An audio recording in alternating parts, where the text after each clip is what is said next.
Good morning and welcome to your Bitcoin report for this Thursday, November 29th, 2018.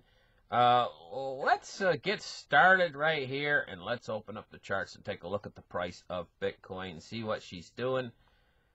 I'm going to tell you what, guys. I predicted this little movement up in price that we're having right now. A few days ago, back when it was over $4,000, I predicted the fall. I predicted that it would fall down just under $3,000. Well, it fell down to $34.74. And then I predicted this rise in price, and I said it would go no higher than $5,000. Well, she's up to $42.61 right now, and I said it's going to roll over again and make new lows. Now, when she rolls over, I'm waiting for that. I'm waiting for it to roll over.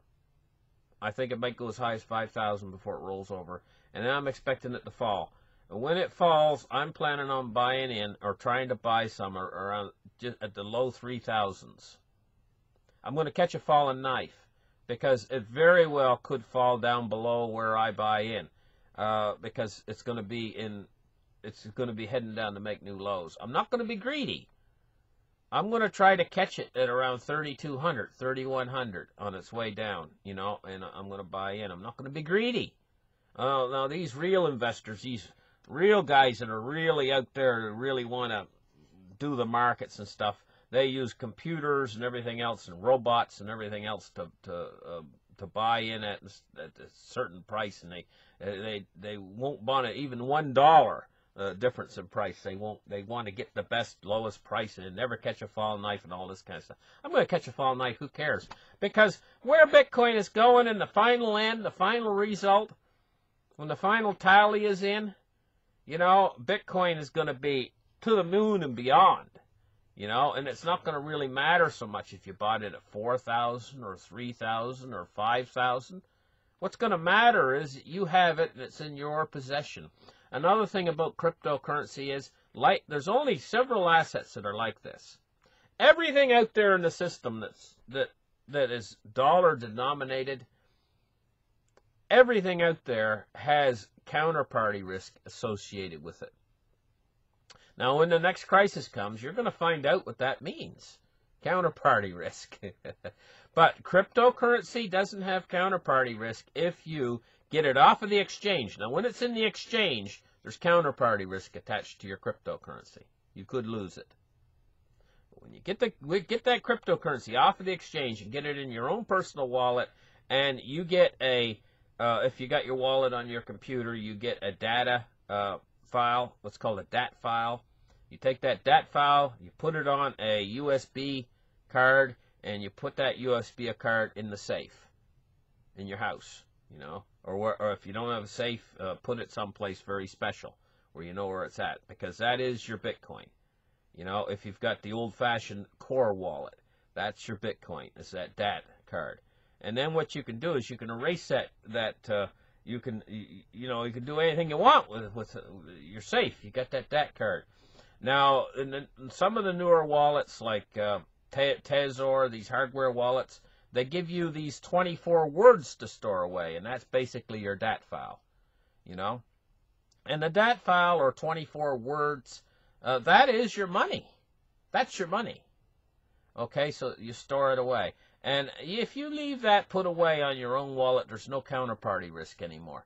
Now, gold and silver works exactly the same way.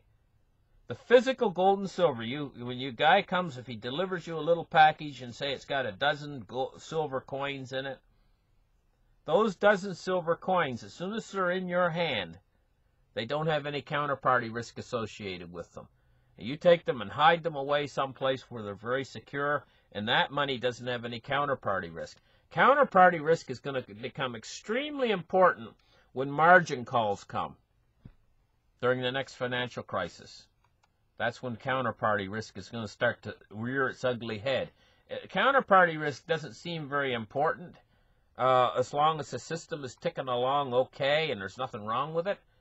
But when everybody comes after their money, that's when counterparty risk is going to rear its ugly head up.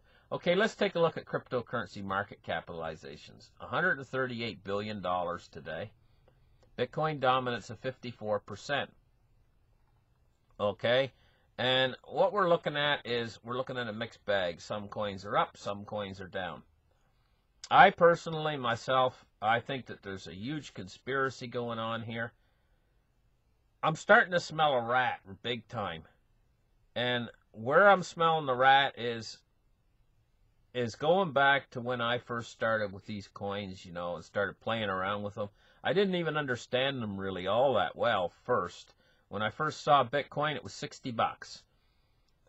You know, when I first focused in on it, and I said, I want some of that. Well, it was like the next day, I said, I want some of that. I want some of that Bitcoin. It's like 60 bucks. And I was going to say, I'm going to buy myself a Bitcoin. And so I went out to try to purchase it, and I found it hard to purchase. I tried to use my credit card or whatever, and I couldn't purchase one. So by the time I figured out how to purchase it, it had went up to 260 bucks. And I was like, gee, do I really want to pay $260 now for it? You know?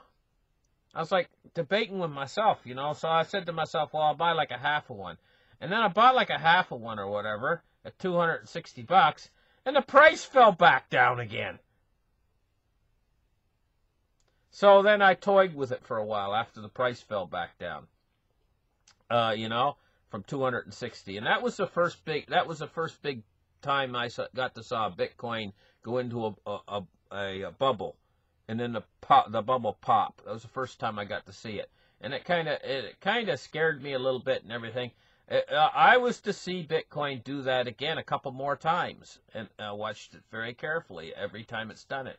And right now we're in one of those bubble pops. Well, you know what always happens after Bitcoin's bubble pop? We go into a massive bull run again, and that's where we're going again. It's simple. It's going to continue to follow the same pattern until it completely implodes the entire world's financial system when it gets big enough. That's where it's going, and greed is going to fuel this thing. This thing's going to take over, and it's going to become, I think personally, my own personal opinion is Bitcoin's going to become the world reserve currency, and all of these other coins are going to take the place of all the other fiat currencies. You know, and we got dozens, believe me, we got dozens of fiat currencies out there. And we got dozens of coins that are positioned themselves to take the slack right here. Okay, so now let's take a look, and we've covered most everything that I was going to cover this morning I wanted to talk about. Anyway, listen, I'm going to catch that falling knife when Bitcoin falls down rapidly after it crests at $5,000. I'm going to take my chances. I'm going to hop in there, and I'm just going to HODL. So I don't really care if it falls down another 1,000 below my price where I buy in. I don't really care because I know on the other side, I know it's going to climb. As long as I hold that in my wallet, it's going to go into a massive bull run again at some point in the future. Predicting when it's going to go into that massive bull run again, I can't help you there. I'm sorry. I wish I could. If I could make everybody a millionaire if I could predict exactly when that massive bull run is going to begin again. But I can tell you what I do think.